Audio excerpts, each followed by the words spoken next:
Hi, you guys. It's Veronica Bartolini with Codebreaker Real Talk on this excellent Saturday.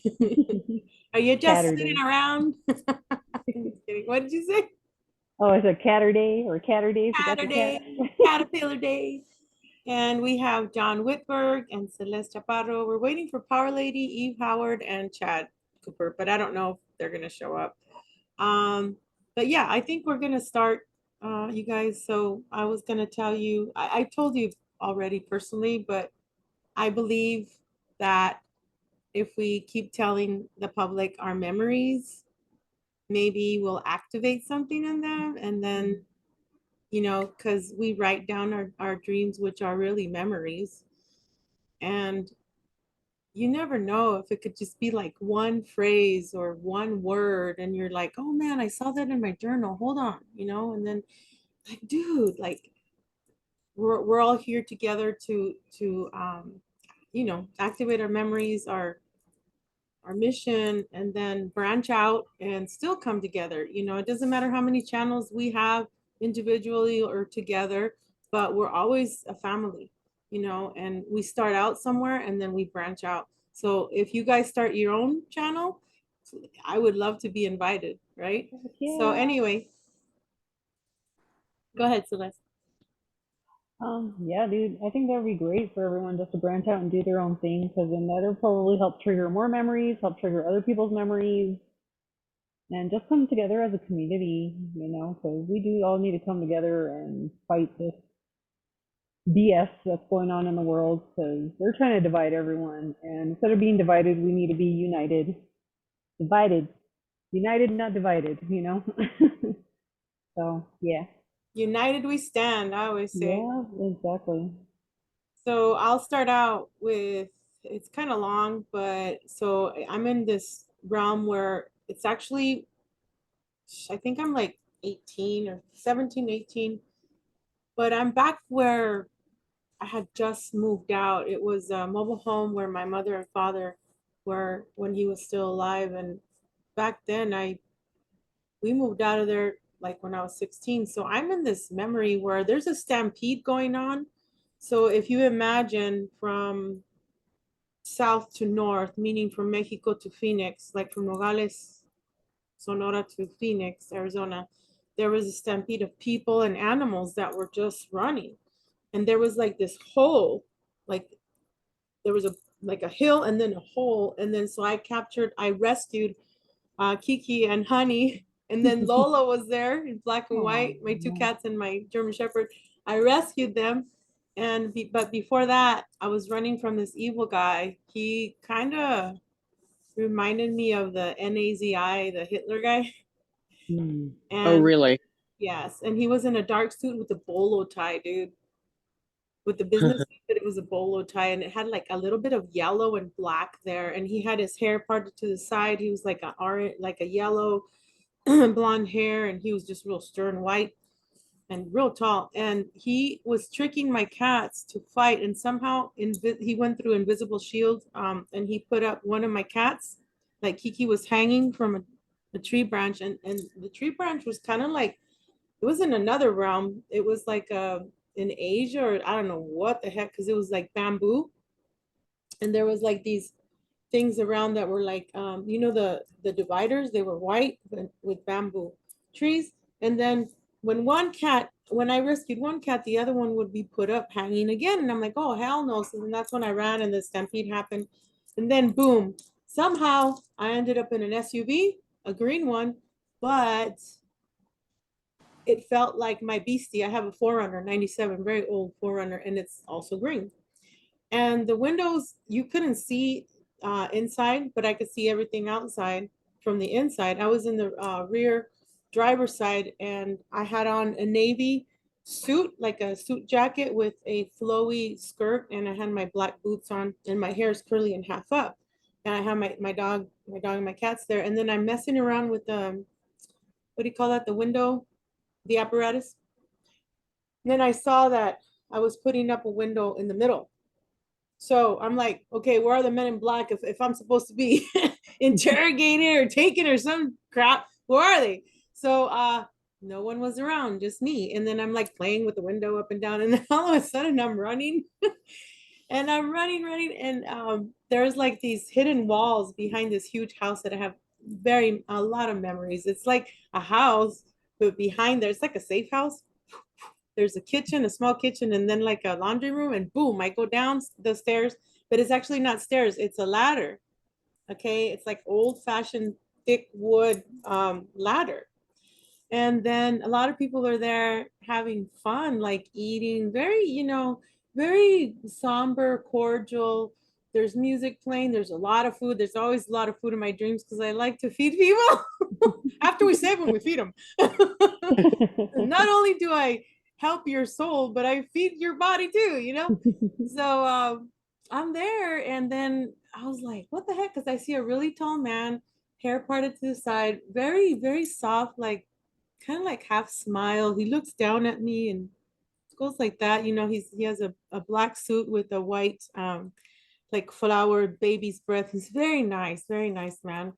And John will talk about it soon who he is. But anyway, then I see Jessica Morocco, and I'm like telepathic. I'm like, help, I don't know what the heck I'm doing here. What's going on? And then when Jessica came to me here, then John, you were there in a black and white suit, but it kind of seemed like your suit was like fitting you over, like big. You were like maybe 13, 14. And I'm like, what are you doing here, John? So anyway, Jessica smiles, she's really young there too. And she has straight long hair to her like shoulders. She's wearing a white blouse with like a little bit of lace in the front, button down, long sleeve, black pants. And then she tells me, okay, go here. And so I have to go. John's behind me, I go, and then everybody else goes behind me. It's like weird because I have to pull myself up and flip myself over with my boots, flip myself over. And it's a structure that is copper, and it has like the J tubes and everything, copper and silver.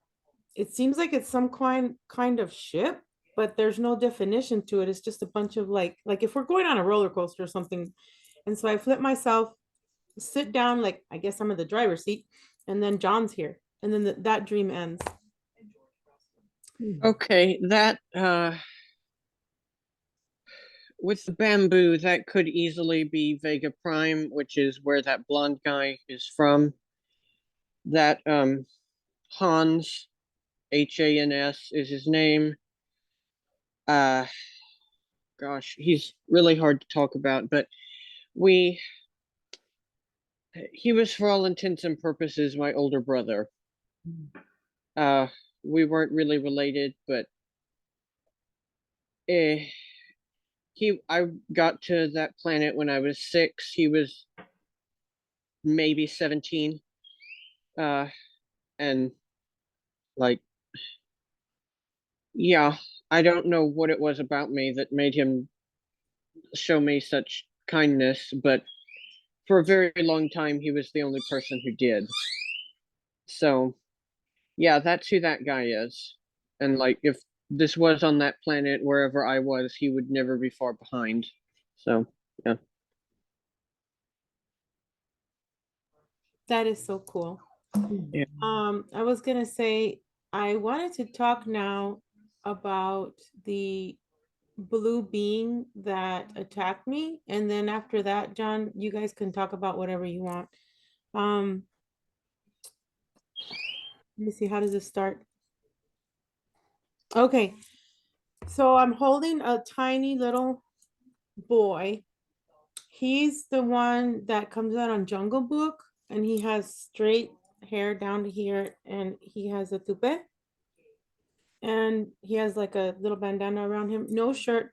And I'm told to paint him blue, and I'm like, why do I have to paint him blue? I just heard I gotta protect him somehow, paint him blue.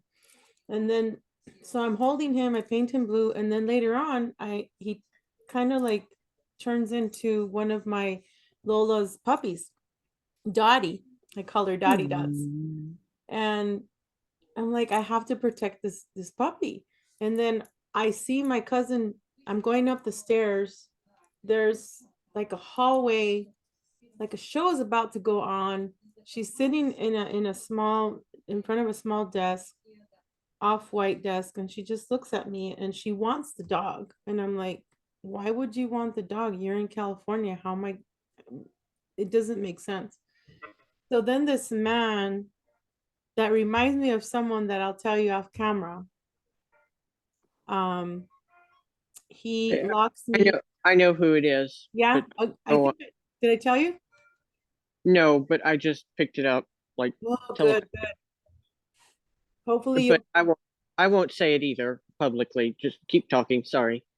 No, it's okay. I really want to make. I want to see if that's what you see too, because he's really tall and he was hanging over like.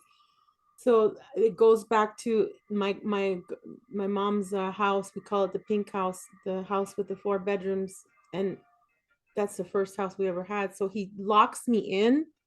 He puts down the door. He's really big. He's like off-white button-down shirt, but it's like lines, like little copper lines, and he's really tall and has like this big hair and he's big, and he just puts it in, he locks me in there.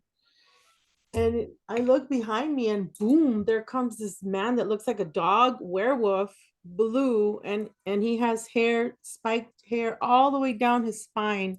He's all blue, and I'm like, what the hell is he doing here? And his jaws are way longer and bigger than a German Shepherd. Because I'm like, that'd be Lola, you know what I'm saying? And I wasn't scared because I love dogs and animals. I'm like, okay, I'm just gonna be chill. But then once he attacked me, I ended up hitting him like that in his mouth. My right hand ended up in his jaw. And then my left hand went around, and I punched him and then I threw him. Somehow I was able to open the door again, threw him out there. What's he doing here? Like, I've never seen one of these. I've seen the werewolves, but not the blue ones. And for weeks now, I've been hearing Dog Man, Dog Man. And then that's when we remember Celeste and John, we talked about it in the last video where there's a video of the dog men that are in Utah and everywhere else. And I'm Mhm. like, if they only knew that we were upgraded with, with werewolf blood and dragon blood, mermaid, you name it, some of us. So it was just kind of a weird thing. And then I see my cousin again and she goes like this, to the left with her face. And I'm like, what the heck's going on? So I'm in the middle of 2 rows of all these women dressed in red. One of them has pom poms on, one of them has big hair.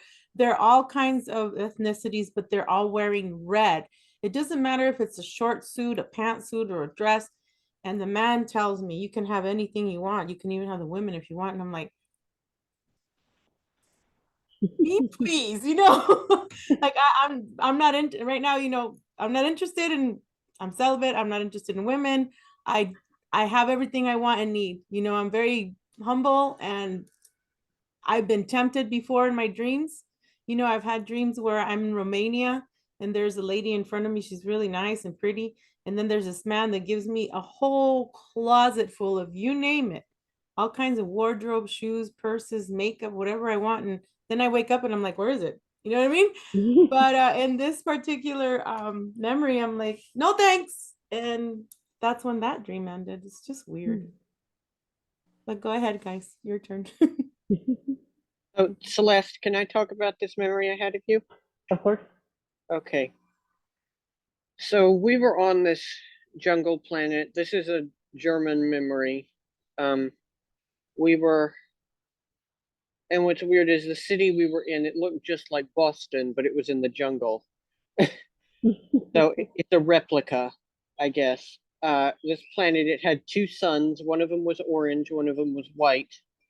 And Celeste, it's so weird, but you and I were at this coffee shop. We were getting pastries for the office. And we heard screaming outside. And so we went out, and there was a ship crashing. It was flying very low over the city and going down. Like it knocked the top few floors off of some buildings, and then it crashed just outside the city. And so you and I, and we had to basically drop everything. We went to our office and we were getting geared up, and we we're heading to be part of the rescue team, essentially.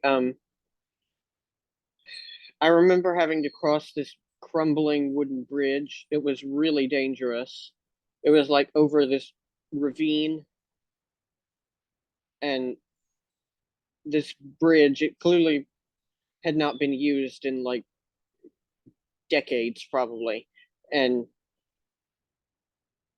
parts of it were like cracking under our feet, and like it was scary. And then we got there and we were rescuing people. Uh, I saw there was a tall white lady who was the captain of this ship. There was, gosh, who else? Oh, there was someone else there. I know who she is, but I'm not gonna say. Um, and but it was actually mostly aliens on this ship. Um, and it looked similar kind of to the flying saucer ones, but not quite. Like it didn't spin. It flew in a straight line. Uh, so I guess it's an improved design. Um, and yeah, that's about what I remember. We were like basically pulling people out of the wreckage. John, I think that's Ukraine because I was there when you're describing it the way it is. There were ships crashing. There was a building too. It looked like that Boston, but it was out in the outskirts. How I got stuck there, now I could be wrong, okay, but I'm just saying it sounds like it. I was in a stadium. I was over here, fighting in the stadium, and then boom, all of a sudden I get stuck with the people that I'm trying to save underground. It's the caves were dark brown, and there was that's Yep. that I told you that there was this man in front of me. He's kind of like Arabic or Iraqian. I don't know what the heck he was, but he wasn't Hispanic. He wasn't black. He was just dark skin, black wavy hair to the side with the mustache. He had on a beret hat, but it wasn't green. His uniform was brown tan, the dark tan. And he's right in front of me with someone else, and I'm in front of him, and he's over here telling me, you're not allowed to do this, and blah blah. He was mad at me, and I'm like, sir, with all due respect, I'm leaving. I'm escaping. I don't know how, but I'm leaving. And he had on his little thing was a little egg-shaped thing pointing up, and it was bronze. That's all that was on his lapel. And then Huh. somehow I got out of there, and that's when I saw the scene, everything crashing outside. And Johnny Gomez Paz was there. I've already told him the memory. Glenn Roos was there from South Africa. I've already told him. And it just feels like that. There was a woman there. I'm not gonna say her full name. It starts with a K.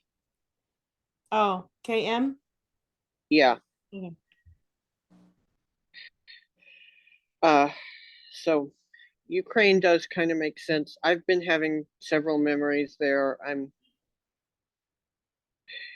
I've had a memory where I'm teaching kids how to use the chronovisor there. I've had several memories where I'm escorting aliens out of dumbs, like uh rescuing them. So yeah, there's all sorts of stuff going down over there. That's funny that you say that. Because there's a place, it's a two-story building, but it's on inside the cave, and it's all wooden, but it's kind of maybe 70s. And I'm trying to rescue my daughter in this particular memory, and we go through the backside, downward to the dumps, and then there's the tunnels, and there's these two guys there. One of them, they have the yellow, scoop, I don't know what they call it, the tractors, and then one of them sitting in a wheelbarrow, and he's like, in uniform, he's like, don't go yet, the aliens are coming first. And when I saw him in my mind, They look like mantids, and they had these big heads like this too. Some of them like a hammerheads. And I'm like, Yeah, I know what you mean. I've seen eyes, that. yeah. And they had wings, and some of them had wings. And then he's like, "Don't go yet. The aliens are coming." And I'm like, "Okay." So I wonder if we take turns, that way the children won't be afraid of the ETs, maybe. Hmm. Maybe, I don't know. That would make sense. So, hmm.